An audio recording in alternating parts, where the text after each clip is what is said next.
An introduction to SEO. So now you know how money is made online and how you can get rich from a website that doesn't sell anything. More to the point, you know why you need traffic and eyes on your brand in order to be able to generate that money. And how do you get eyes on your brand? The number one option for most sites and businesses is to use Google. Google is by far the largest site engine, and most of us use Google to look up anything we want to know or use.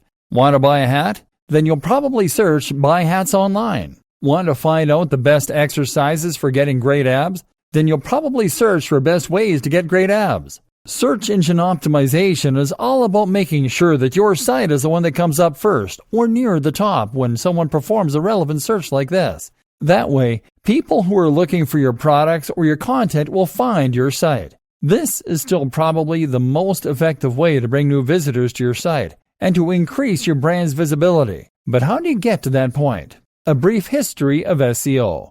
To get your site to the top of Google, you need to get inside the mind of Google. That means cracking Google's algorithm and understanding how it indexes and ranks websites. There was a time that this was all very simple. Essentially, Google maintains a huge database of websites and keeps information regarding their subject matter, their quality, etc. When you search Google, it consults this database in order to present you with the most relevant responses. Google builds this database using spiders or bots. These are programs that trawl the web in order to scrape content and add it to the index. To find new pages, these bots will follow links on pages that are already in the index. Google decides which content is a good match or not, at least partly by looking for exact phrase matches. So, if you search for the term "buy hats" online and there's a website in its database that uses this phrase several times, it will consider it a match. It also considers quality, and one of the biggest indicators of this quality is the inward bound link.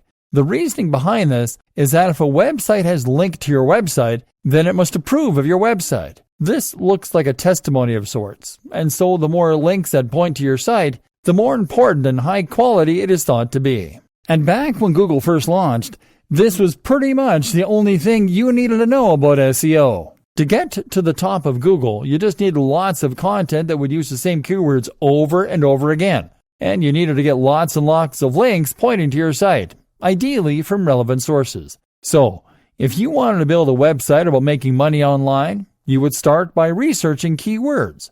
That would mean using Google's keyword tool in order to see which queries related to your topic were the most popular among users. In other words, which phrases get searched for the most. Let's say you then pick "make money online." From there, you then start adding new articles to your website, each containing the phrase "make money online" a few times per paragraph. And on top of that, you then write content to submit to other websites, perhaps some content farms like eZine articles back in the day. Content farms are sites that let anyone add new content to their pages. This means that you could write 100 articles a month on how to make money online and ensure that each one included a link back to your website, using the anchor text "make money online."